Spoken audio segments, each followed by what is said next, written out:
Hola, buenas tardes a todos. Muchas gracias por participar de esta actividad académica en donde discutimos un caso que llama la atención de nuestra práctica diaria y en donde esperamos que las personas que participan puedan aprender y compartir, lo más importante, compartir sus experiencias con respecto a eh, los pacientes que a cada uno de nosotros nos toca atender. En esta oportunidad tengo el agrado de presentarles al doctor Pablo Helguera. El doctor Pablo Helguera es residente de Araba, en España, R5, y en estos 2 meses ha estado con nosotros en el Hospital Santo Tomás y haciendo una rotación sumamente espectacular. Y él nos va a presentar uno de los pacientes que estuvimos manejando en conjunto. Así que con ustedes, el doctor Pablo Helguera. Bueno, lo dicho, espero que se oiga bien y que se vea en la presentación. Lo primero, agradecer a la doctora Chiodetis esta oportunidad, la verdad. Es un honor para mí poder hablar en estas sesiones. Y bueno, empiezo ya con el caso. El caso, como vais a ver, no es un caso especialmente complejo en el sentido de que no son cosas muy complejas, pero sí que nos parecía muy importante, muy interesante de presentar, porque sirve para introducir conceptos que creemos que son muy importantes en el abordaje de las lesiones penetrantes de tórax y también en el manejo posoperatorio. De inicio, el caso es un varón de 25 años que es llevado al servicio de urgencias del Hospital Santo Tomás por un trauma penetrante en tórax, una herida por arma blanca. A la llegada, pues bueno, en principio no tiene antecedentes patológicos conocidos y cuando llega el paciente uy, un segundo, perdón, he quitado el... ¿Se sigue viendo la presentación? Vale, listo. Sin antecedentes patológicos conocidos y a su llegada hablando, consciente y orientado, bien perfundido y con estos signos vitales. Una frecuencia cardíaca de 133 latidos por minuto, una tensión arterial con 100/60, una frecuencia respiratoria de 30, un poco taquipneico, una saturación de 94%. A priori esto es lo que nos encontramos con el paciente. En cuanto a la exploración, digamos, siendo la regla BCD, en cuanto a la vía aérea permeable, conservada, el paciente está hablando, la ventilación a la auscultación es bilateral, correcta, quizás algo disminuida en la izquierda, pero en principio correcta, una buena saturación, en torno al 94-95%, una buena perfusión, está taquicárdico, pero hipotenso. En cuanto a la exploración neurológica, consciente orientado, un Glasgow de 15/15. Y en cuanto a la exploración, ya una vez la exploración completa, la exposición del paciente, vemos sobre todo laceraciones superficiales en extremidad superior izquierda, ninguna de ellas con un sangrado arterial importante, ninguna de ellas que a priori revista gravedad, y sí que vemos dos lesiones en, digamos, parrilla costal, en la zona, digamos, la línea medio axilar izquierda. Bueno, al ver esta situación, inicialmente se coloca un tubo de toras de 18 French en urgencias con salida unos 200, 300 aromáticos, tampoco nada especial. Aquí traigo dos imágenes de lo que vimos. La que podéis ver a la izquierda sería, digamos, los primeros días de ingreso, una vez que esas heridas fueron suturadas, y la que se puede ver aquí en mitad de la pantalla sería ya al alta. Esto sirve un poco para ver qué nos encontramos, ¿no? Aquí se puede ver creo que esto me deja ver. Se ve el marcaje en la pantalla, ¿verdad?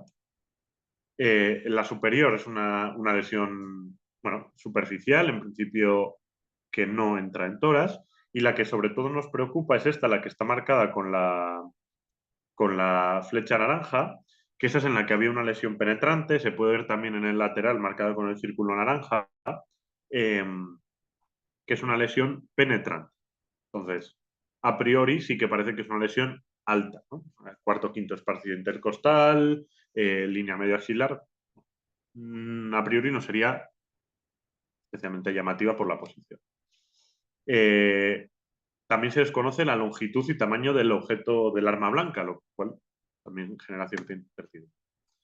Entonces, bueno, en cuanto a la evaluación primaria, se complementa con un FAST que en el cuarto de urgencias es positivo en ventana pericárdica, una radiografía de tórax, que es esta de aquí, ya con el tubo de tórax izquierdo colocado.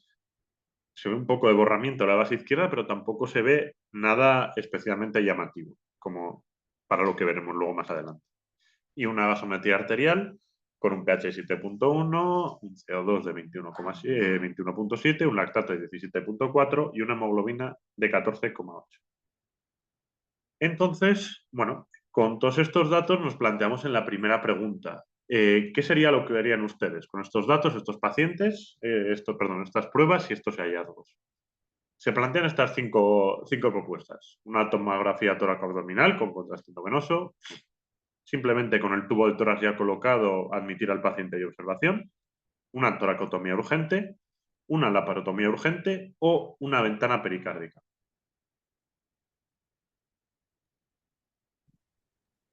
Muy bien. ¿Alguno de los participantes que quiera dar su opinión acerca de cómo abordarían este paciente? Pueden levantar la mano o iniciar la palabra como quieran. Al paciente se lo ve estable y con un tubo de tórax que no da ni sangre ni líquido que llame la atención, pero el FAST pericárdico es positivo. Yo creo que ahí habrían dos caminos. El uno podría ir para una toracoscopía, ¿sí? Si es que hay la experticia del equipo, o para una ventana pericárdica, dependiendo de cuán confiable es el FAST. Todos decimos la ecografía es dependiendo de quién lo haga y uno poco a poco empieza a confiar en lo que hace uno o el equipo. Yo pienso todavía que cuando tengo un FAST positivo, prefiero hacer una ventana pericárdica para confirmar el diagnóstico y ahí decido si haría toracotomía o esternotomía. Pero la toracoscopía también es una buena opción. Muchas gracias, doctor. ¿Alguna palabra más?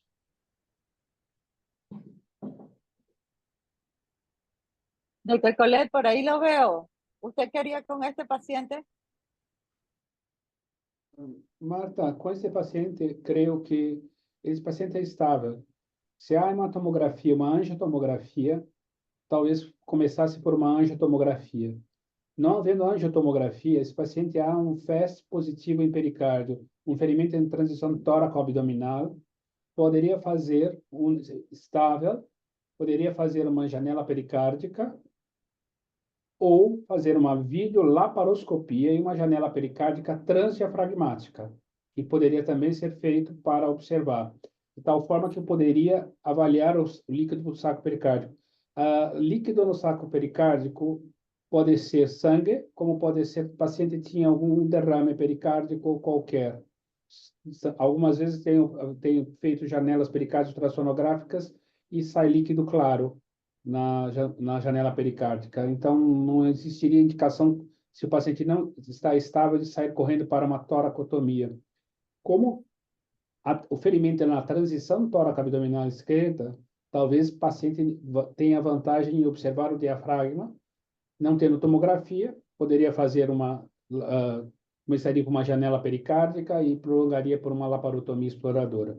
Mas, de qualquer maneira, ele teria que ser investigado o pericárdio, de alguma maneira. Depende do meio que eu tenho. No Hospital das Clínicas, eu conseguiria fazer uma angiotomografia antes, que poderia verificar se a qualidade do líquido é de sangue ou não, verificar se há extravasamento de sangue de câmaras cardíacas para dentro do saco pericárdico, que na tomografia dá para ver, e creio que seria uma boa solução. Mas não tendo, janela pericárdica e, eventualmente, como é tóraco-abdominal, uma laparotomia.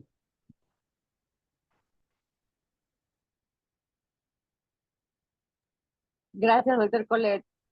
Sí, nosotros también nos planteamos las dudas acerca de cuál sería el mejor abordaje. ¿Alguna otra persona que quiera dar su opinión acerca de qué harían con un paciente como este.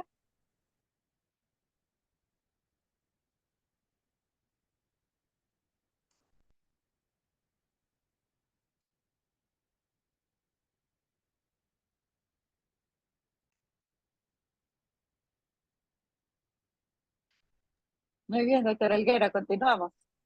Bueno, pues en esta situación lo que se decidió en ese momento, lo que se realizó, fue llevarle al paciente a quirófano, inicialmente planteándose incluso una toracotomía urgente, pero sí que es verdad que una vez revalorado el caso en el mismo quirófano, ya con el paciente intubado, el paciente estaba completamente estable, con el tubo de tórax que apenas había dado unos 50 centímetros cúbicos más que en el cuarto de urgencias.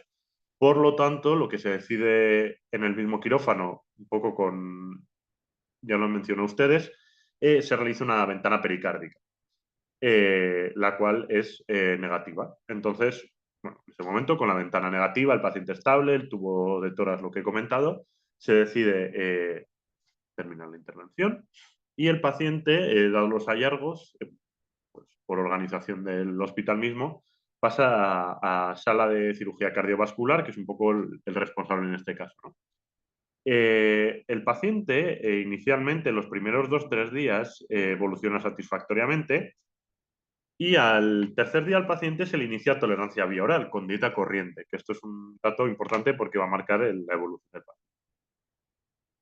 paciente. Ahora voy a poner una serie de radiografías. Esta sería la radiografía el primer día posoperatorio, en el que, bueno, es similar a la que pudiéramos ver en el cuarto de urgencias, un poco de borramiento del seno costodiafragmático izquierdo, un poco de opacidad, pero tampoco nada especialmente llamativo. Un tubo bien colocado y poco.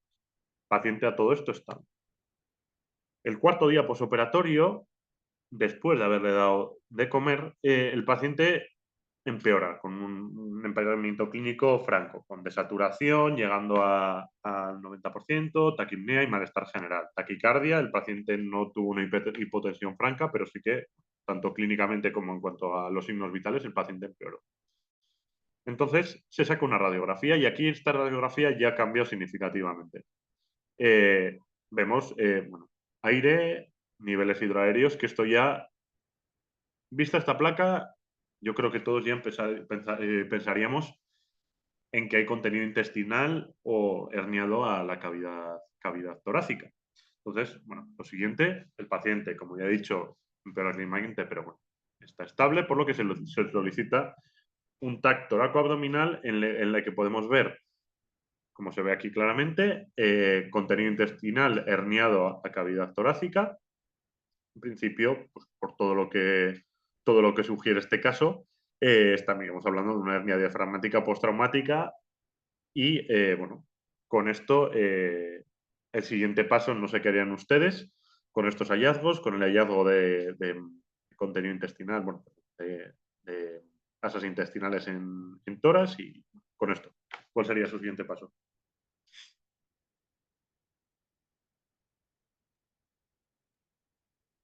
Bueno, y creo que quizás lo más interesante también es, en caso de decidir cirugía, ¿cuál sería la vía de abordaje?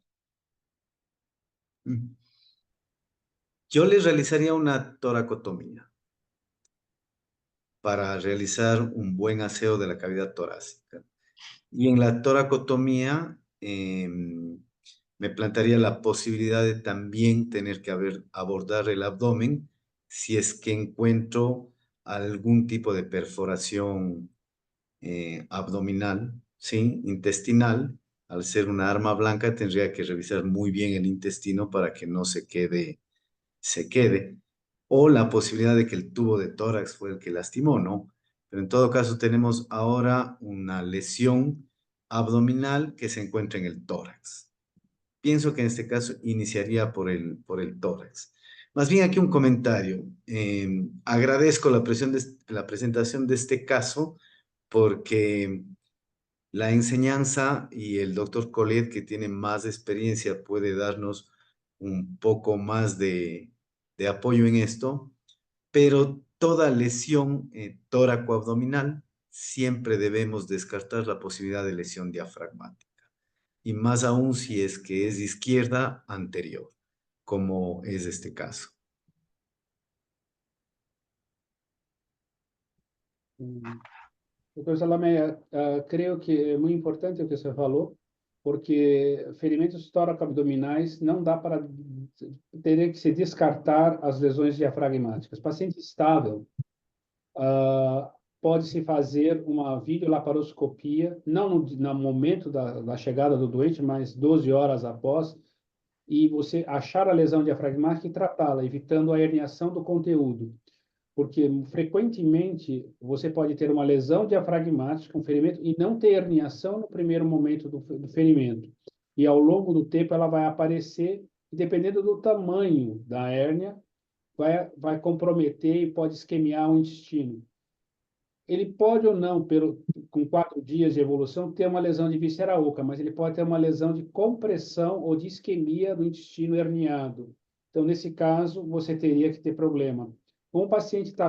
Se o paciente estiver estável nesse momento, a minha abordagem para ele seria uma videolaparoscopia, na qual eu tentaria olhar as lesões, reduzir o conteúdo para dentro da cavidade abdominal. Se for o caso, tiver alguma lesão de víscera oca dentro do tórax ou tiver uma lesão contaminante do tórax, lavaria o tórax. Pela própria lesão diafragmática, dá para fazer isso, lavar e aspirar, mantendo a drenagem torácica, suturaria o diafragma e revisaria a cavidade abdominal. Não tendo videolaparoscopia, não tendo experiência em laparoscopia, e mesmo não basta o cirurgião ter experiência, precisa a equipe anestésica ter experiência com os cuidados durante esse procedimento, faria uma laparotomia, não começaria por toracotomia nesse paciente. É mais fácil para mim abordá-lo inicialmente por uma laparotomia, reduzir o conteúdo para dentro da cavidade abdominal, lavar o diafragma transdiafragmaticamente, porque esse ferimento herniado, tudo isso deve ser um ferimento relativamente grande. Eu lavaria o tórax, redrenaria e suturaria o diafragma. Não vejo grandes problemas. Eu acho que quando há lesão diafragmática do lado direito, nem sempre é fácil consertar por videolaparoscopia. Aí a laparotomia às vezes é fácil e às vezes a laparotomia também é difícil, eu vou precisar aí associar uma toracotomia para tratar essa lesão. Mas habitualmente daria para tratar por laparotomia. Mas eu acredito que a toracotomia também pode ser feita, depende da experiência do cirurgião. Mas a maioria de nós, a maioria são cirurgiões que fazem cirurgia mais frequente abdominal, talvez seja mais fácil tratar via abdominal.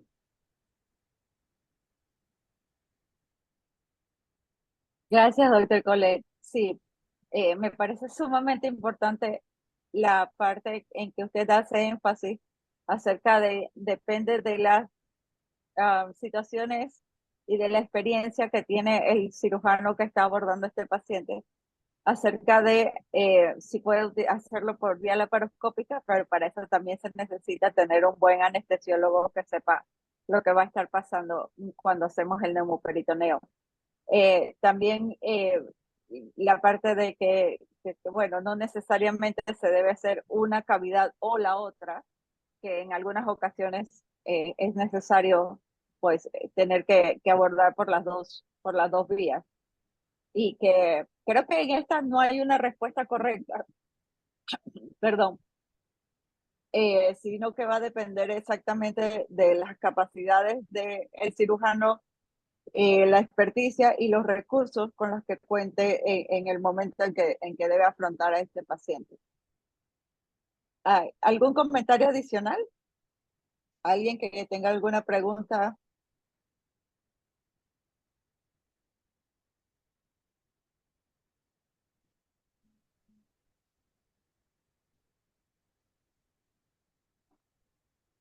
Muy bien, continuamos. Vale, pues visto esto y un poco, bueno, pues dentro de las opciones que han comentado ustedes, lo que se decidió en ese momento fue realizar una laparotomía explorador, por una laparotomía media supraumbilical. Lo que se hizo fue, lo que se evidenció fue una herniación sobre todo del estómago, y al reducirlo, ahora voy a poner una imagen, se vio que el estómago estaba perforado, una perforación lineal, en principio achacada al la propia hernia blanca por la forma que tenía, de unos 3 centímetros en cara anterior de la curvatura mayor y un defecto diafragmático de 4 centímetros. ¿Qué vimos? Que, bueno, el contenido alimentario, la comida que se le había dado el día anterior, parte de ella estaba en la cavidad pleural. Entonces lo que realizamos fue una rafia gástrica, una rafia simple, un lavado muy profuso de la cavidad torácica, pero desde el abdomen, es decir, aprovechando el propio defecto diafragmático de 4 centímetros por el cual se había herniado el estómago, un lavado muy profuso, lavando incluso con gasas desde abajo, y se procedió a una rafia diafragmática. Aquí 2 imágenes. En la izquierda, está la sonda nasogástrica. De hecho, eso fue lo que nos encontramos. El paciente se le colocó una sonda nasogástrica y al reducir el contenido herniado, pues lo que vimos fue la sonda nasogástrica saludándonos a través de la perforación del estómago. Y a la derecha lo que se ve ahí es la propia perforación diafragmática, sujetada por 2 pinzas de Babcock, y ahí se ve un poco. Una lesión lineal, de bordes limpios, sin mayor problema. Entonces, como he comentado, se procedió en la lesión gástrica una rafia simple y en la diafragma. Entonces, se colocó un segundo tubo de tórax para ayudar al drenaje, uno anterior y uno posterior, y esta sería la placa que se tomó al primer día postoperatorio. El paciente, los primeros 3 días posoperatorios, me refiero ya hablando después de la laparotomía, evoluciona bien, pero el 4.º día posoperatorio el paciente presenta taquicardia, elevación de leucocitos y fiebre, por lo que, pensando en una complicación pleural, una sobreinfección de la cavidad pleural, que habiendo encontrado contenido alimenticio, lo más probable se solicita un nuevo catorácico, que viene con esta imagen que es francamente llamativa. Como se puede ver, la continuidad del diafragma está mantenida, no ha habido problemas de reherniación, la cavidad abdominal estaba bien, ni aire libre, ni líquido, no había complicaciones intraabdominales, pero lo que se vio en esta tomografía es un empiema muy importante. Entonces, valorado un poco el caso, lo que se decidió fue realizar un batch. Perdón, me he adelantado. Con estos hallazgos de empiema, ¿qué harán ustedes? Bueno, nosotros hicimos un patch, pero ¿qué harán ustedes? Cuando hablé anteriormente, había propuesto el ingreso por el tórax, porque en la poca experiencia que tenemos, definitivamente cuando hay lesión abdominal, digámosle entre comillas olvidada, pero cuando hay lesión abdominal en el tórax y ya hay contenido alimentario, en especial cuando es intestino, más aún si es estómago y peor aún si es colon, no es tan fácil lavar el tórax desde el abdomen. Cuando es inmediato y hacemos una laparotomía, uno se queda tranquilo a lavar el tórax. Pero cuando ya es algo demorado, retardado, olvidado, a mí me queda, no me quedo contento al hacerlo por el abdomen, prefiero hacerlo por el tórax para evitar estos empiemas o problemas secundarios infecciosos en el tórax. El doctor Pablo se adelantó. Si hay la experiencia, indudablemente se lo puede hacer por videotoracoscopía, pero se necesita experticia, paciencia y más que nada un buen anestesiólogo que pueda hacer una intubación selectiva, colapsar el pulmón y que me permita hacer un buen aseo de la cavidad torácica. Como decía la doctora Chiodetis, en este caso no hay un haga el abdomen o haga el tórax o haga los dos o haga primero o haga segundo, o como decía el doctor Colette, abordajes mixtos entre convencional y laparoscopía. Pero creo que lo ideal es poder solucionar en el menor número de intervenciones. Sí, en el menor número de intervenciones. Recalco nuevamente, tener en la mente cuando existen lesiones tóraco-abdominales del lado izquierdo, más aún si son anteriores, descartar la posibilidad de lesión diafragmática, porque ahí nos empezamos a ahorrar estos problemas. Gracias. Totalmente de acuerdo, doctor Salamea. Es importante conocer específicamente que cualquier lesión en el tórax, especialmente del lado izquierdo, no importa qué tan alta sea, puede ser una lesión doble penetrante o que involucra ambas cavidades hasta que se demuestre lo contrario, de alguna forma o la otra.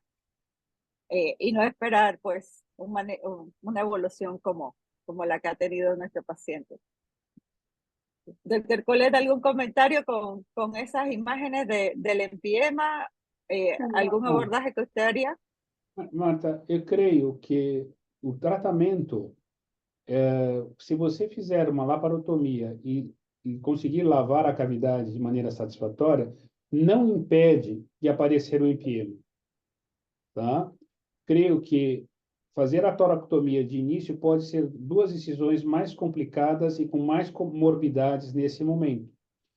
O grande segredo está em eu saber que houve uma contaminação, que eu lavei e que esse paciente pode evoluir com empiema e que eu tenho que ter cuidado nas alterações, porque às vezes, da mesma maneira que ele demorou para manifestar a lesão 4 dias, para você ter um achado clínico de 4 dias, ele pode demorar também 2, 3 dias a mais para começar a ter manifestação desse empiema.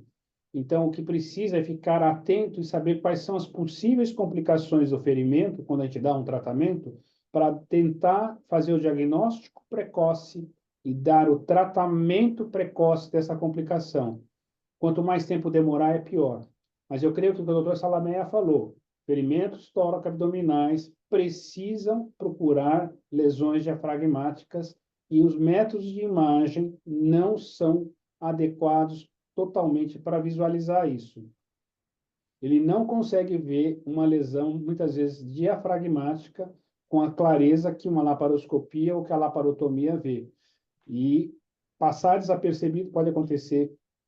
Nessa fase aconteceu com 4 dias, mas poderia acontecer com 1 mês de evolução, ele voltar para você com esse quadro.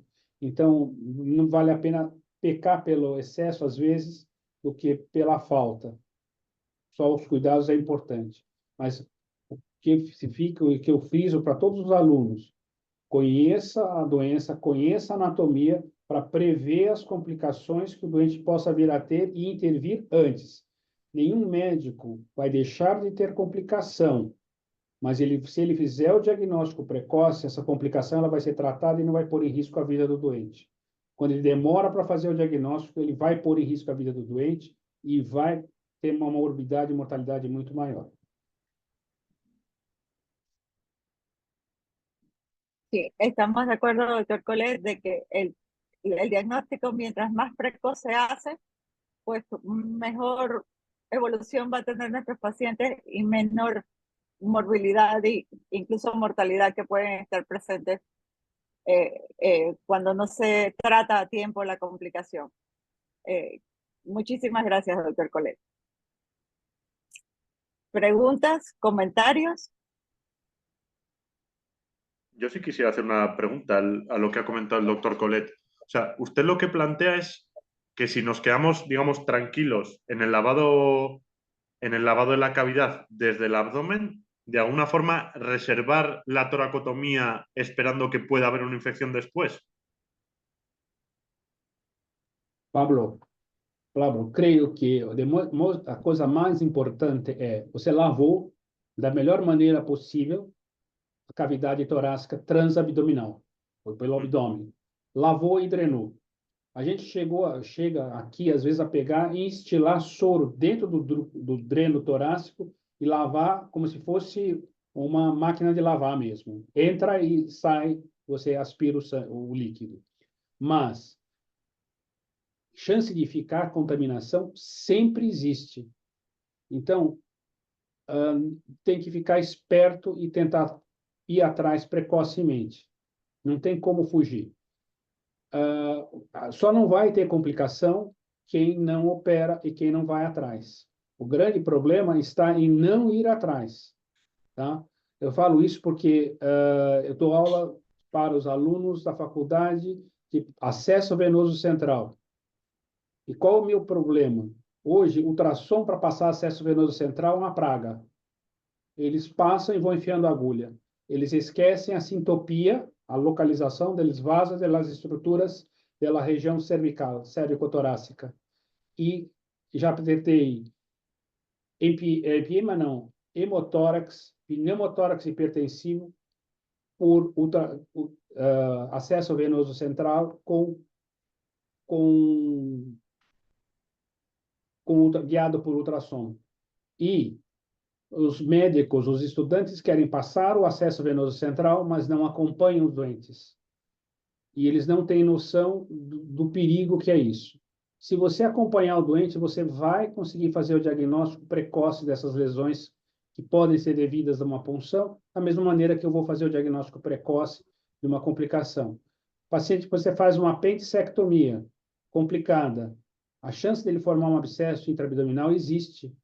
E você mesmo lavando a cavidade abdominal, o abscesso vai aparecer, pode aparecer. Ele pode aparecer um mês depois. Se você não for atento, e não for esperto, e não pensar, e não for fazer os exames adequados, tomografia, outras coisas, para fazer o diagnóstico e tratar essa complicação, ela vai passar desapercebida. E a gente vai pagar, o paciente vai pagar o preço pela nossa falta de atenção. Por isso que a gente tem que conhecer as doenças, conhecer a anatomia, conhecer tudo o que ele está fazendo para pensar e diagnosticar precoce. Eu não sou responsável por não ter complicação. Eu sou responsável por não diagnosticar precocemente a complicação. Esse que é o segredo. ¿Tá? De acuerdo. Muchas gracias, doctor.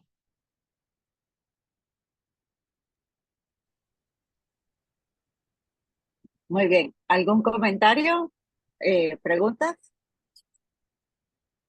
¿Alguien haría otra cosa con este paciente? ¿No llevarlo al quirófano y solo darle antibióticos?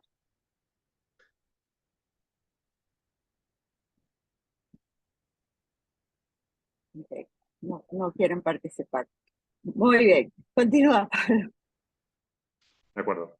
Bueno, entonces, como me adelantaba antes, al quinto día posoperatorio se decide una realización de batch para desbridar y drenar el empiema. Esta imagen, que no es la mejor imagen del mundo, la verdad, pero sí que me parece un poco representativa de lo que nos encontramos en la cavidad torácica. Un empiema muy importante, como se podía ver en el escáner, con sinequias, adherencias, muchísimo tejido de fibrina, muchísimos esfacelos, y bueno, poco a poco se fue lavando, se fue desbridando, retirando un poco los tejidos. Se comprobó que la sutura diafragmática tenía buena pinta, que era estanca, y después de este batch, la evolución posoperatoria fue francamente buena. No precisó de más drenajes percutáneos, ni mayor ni nuevas colocaciones de tubo de toras. El paciente salió del quirófano con 2 tubos de toras igual, uno anterior y uno posterior. Y el paciente en sala evolucionó, lo he dicho, francamente bien, con una cobertura antibiótica bastante importante, incluyendo antifúngicos, una fisioterapia respiratoria que permitió retirar los tubos de toras, y el paciente se fue a casa al 20º día de ingreso, contando desde el día que llegó a urgencias, ¿vale? Contando las 3 cirugías de por medio, la ventana pericárdica, la laparotomía y el VAS para desbridar. Entonces, un poco esta sería toda la evolución del caso y la presentación del caso. Como conclusiones, un poco como take home message, yo creo que ustedes las han dicho todas. Yo creo que siempre hay que sospechar lesiones abdominales en heridas torácicas, lo que han dicho ustedes, más aún si son izquierdas y anteriores. Nunca nos podemos quedar tranquilos pensando que el tórax está bien, porque puede haber una lesión en abdomen que pasa desapercibida. Creo que este paciente es un buen ejemplo. Los primeros días el paciente bien, estable, una placa de tórax al segundo día que era bastante anodina, en la que no se veía herniación, y sin embargo el paciente pues finalmente tenía unas lesiones importantes. Se puede priorizar un TAC completo si el paciente está estable, o incluso, En este caso sí que es un poco diferente por el caso del FAS positivo en pericardio, pero se puede presentar completo o, como han dicho ustedes, también una laparoscopia diagnóstica que puede ser muy útil para valorar el diafragma y lesiones viscerales todo el tiempo. Y nosotros en este caso hicimos un abordaje abdominal para lesiones diafragmáticas, pero también, pues eso es lo que ha comentado el doctor, también me parece muy interesante, ¿no? El abordar el tórax pensando en que nos va a permitir lavar y conseguir una mejor limpieza del tórax. Esto sería un poco, no sé si alguien quiere hacer alguna pregunta, alguna reflexión, alguna cuestión.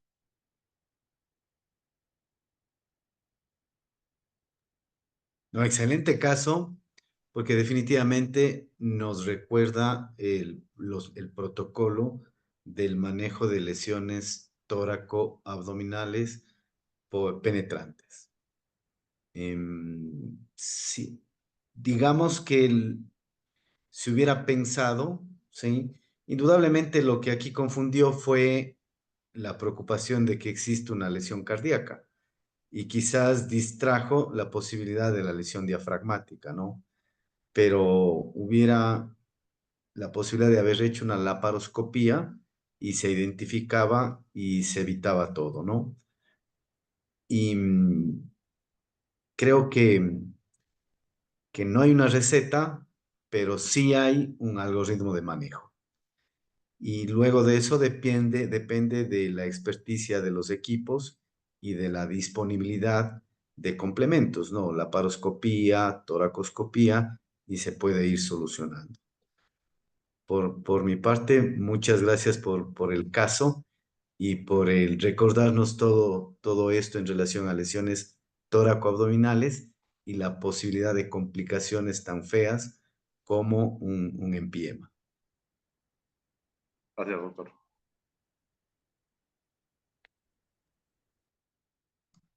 Marta, quero primeiro dizer que estou muito feliz, contente de estar aqui na reunião e vê-la aqui. Fazia tempo que não havia. O caso é muito interessante. Eu creio que é muito importante as discussões de casos tóraco-abdominais, que parecem simples, mas não são. Quando dão complicações, as complicações são graves e às vezes de difícil tratamento. Então, só tenho a congratular você e espero numa próxima reunião algum outro caso mais interessante, muito mais ainda que esse, que possa trazer, enriquecer cada vez mais a gente, que é o que essa reunião faz. Parabéns, Marta, pela apresentação. Parabéns, Pablo, pela apresentação. Foi muito boa. Muchas gracias. Sí, gracias a todos por participar y creo que una de las decisiones que tuvimos para presentar a un paciente como este es precisamente porque en algunas ocasiones las circunstancias en que se manejan los pacientes no dependen únicamente del equipo de trauma, que algunas veces hay otras circunstancias que pueden ayudarnos a no seguir el manejo como, por ejemplo, lo hubiéramos hecho si el paciente hubiese sido admitido directamente a trauma. Allí hubo unos errores administrativos que no vale la pena hablar, pero sí es importante que la parte del concepto del cirujano de trauma, que no solamente es para la atención primaria y el manejo del paciente críticamente enfermo, sino la parte de rescatar al paciente cuando tiene una complicación que no fue diagnosticada. A mí me gusta decir cuando son lesiones olvidadas, prefiero decir lesiones que no fueron diagnosticadas en la primera intervención. Y creo que también cuando presentamos casos, usualmente presentamos los casos a los que les va muy bien, a los que se les hace el tratamiento como con la experticia que tenemos todos. Y creo que también vale la pena que aprendamos a hacer de estas sesiones también algo como si fuera una morbimortalidad, una reunión de morbimortalidad y que se pueda discutir pues las diferentes opciones que tenemos para que estas experiencias no se repitan en otros sitios. Quiero agradecerles a todos por su participación, al doctor Pablo por la excelente presentación y el resumen del caso. También para invitarlos para el próximo mes de julio, nos correspondería la reunión el día 3 de julio. Todavía no tengo presentador, así que si alguien está disponible para presentar un caso, más que bienvenido, me puede escribir al correo a traumahst@gmail o al celular o a través del grupo de WhatsApp. Una vez más, quiero darles las gracias por su participación y recordarles varias cosas. El Congreso Panamericano de Trauma de este año, que va a ser en agosto en Perú. Están todos cordialmente invitados y nos encantaría contar con su presencia. El límite para los trabajos de investigación ya fue cerrado y ya estamos en la fase de escoger los trabajos que serán presentados, pero también darles la invitación para que continúen aportando sus ideas, sus comentarios para hacer de la Panamericana un poquito más fuerte cada día. Con eso me despido. Muchas gracias a todos por participar. Muchas gracias a todos. Muchas gracias. Un placer.